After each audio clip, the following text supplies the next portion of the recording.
سیدہ عائشہ صدیقہ رضی اللہ تعالی عنہا، تو میں عرض کر رہا تھا سب سے پہلے ایمان لانے والی بھی عورت، سب سے پہلے جان دینے والی بھی عورت. اور اپنی بیٹیوں کی حوصلہ افزائی کے لیے عرض کروں اپنی بچیوں کو سناتے ہوئے کہ اسلام میں سب سے پہلے قرآن حفظ کرنے والی بھی ایک عورت ہے. وہ عورت کون ہے؟ جس کے گھر میں، جس کے حجرے میں قرآن اترتا تھا، جس نے آنکھوں سے جبریل کو اصلی حالت میں دیکھا. سیدہ عائشہ فرماتی ہیں کچھ خصوصیتیں اور انفرادیتیں میری ایسی ہیں کہ کائنات کی کوئی خاتون میری ہمسری نہیں کر سکتی. ایک میرا اعزاز یہ ہے کہ میں رسول کے حرم میں باقر آئی. دوسرا میرا اعزاز یہ ہے کہ میں نے جبریل کو اپنی اصلی آنکھوں سے اصلی حالت میں دیکھا. تیسرا میرا اعزاز یہ ہے کہ میرے نکاح سے پہلے میری شبیہ رسول کو جبریل نے دکھائی. چوتھا اعزاز میرا یہ ہے کہ جب منافقین نے میرے کردار پر کیچڑ اچھالنے کی کوشش کی تو اللہ کے قرآن نے میری صفائی بیان کی. پانچواں اعزاز میرا یہ ہے کہ میرا سرتاج، میرا رسول، میرا قائد میرے گھر سے آخری وقت رخصت ہوا، میری گود سے رخصت ہوا، اور پھر اس حیات دنیاوی کو چھوڑ کر حیات برزخی میں جب گیا، پہلا قدم رکھا، قبر انور کے اندر تشریف لے گئے تو وہ قبر اور روضہ بھی میرے گھر میں بنا.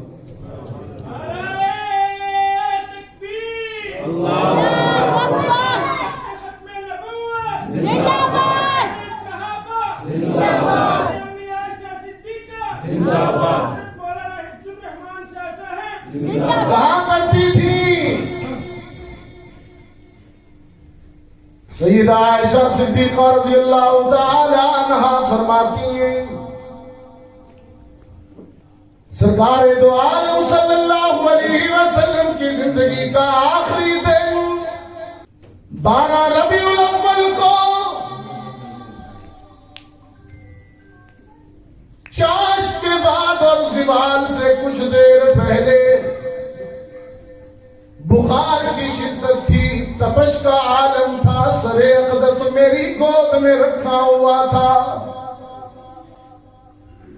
اچانک مجھ سے فرمانے لگے حمیرہ مجھے مسواک کرنے کی طلب ہو رہی ہے، مسواک کی حاجت ہو رہی ہے. اللہ، کس کی حاجت تھی؟ دانت صاف کرنا اتنا ضروری ہے. فرمایا کہ اگر مجھے امت پر مشقت کا خطرہ نہ ہوتا تو 5 وقت ہر نماز کے ساتھ فرض قرار دیتا. اب تو ہم مسواک کرنا ہی، دانت صاف کرنا ہی، صبح ایک دفعہ کر لیا، وہ بھی بعض لوگ تو 8 دن کرتے ہی.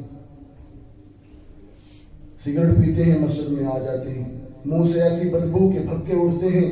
رسول تو کہہ رہا ہے کہ کچا پیاز کھا کے مسجد میں نہ آؤ، کہ جس چیز سے دوسرا ساتھی تکلیف پاتا ہے اس سے فرشتے بھی، کرام الکاتبین بھی تکلیف پاتے ہیں تمہاری منہ کی بو سے.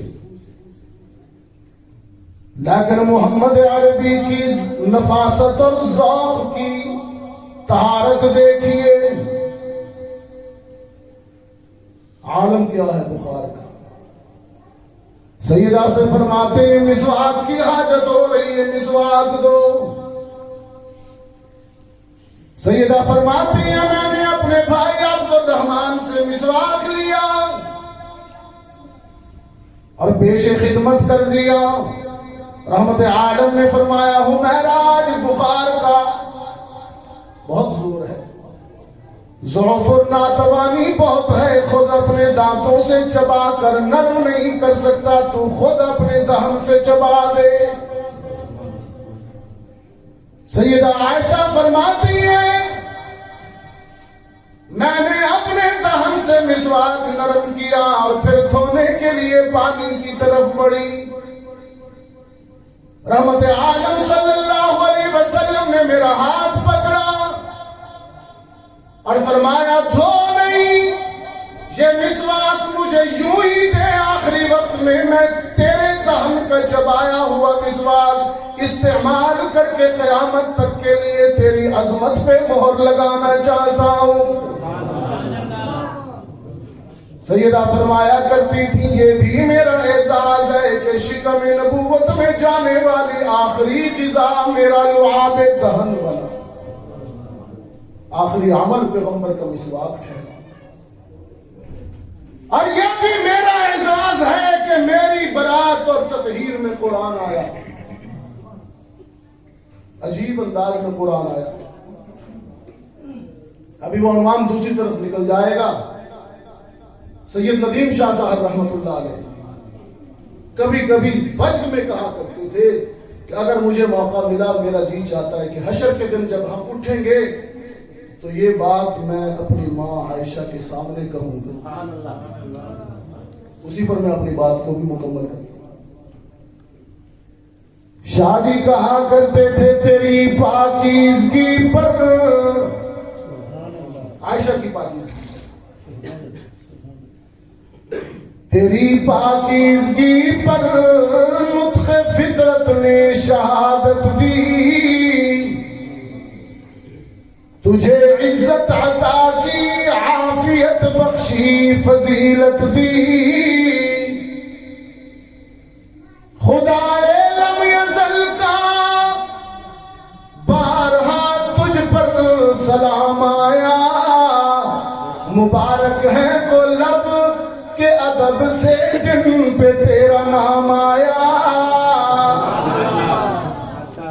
اور رسول اللہ نے رکھا ہے صدیقہ لقب تیرا،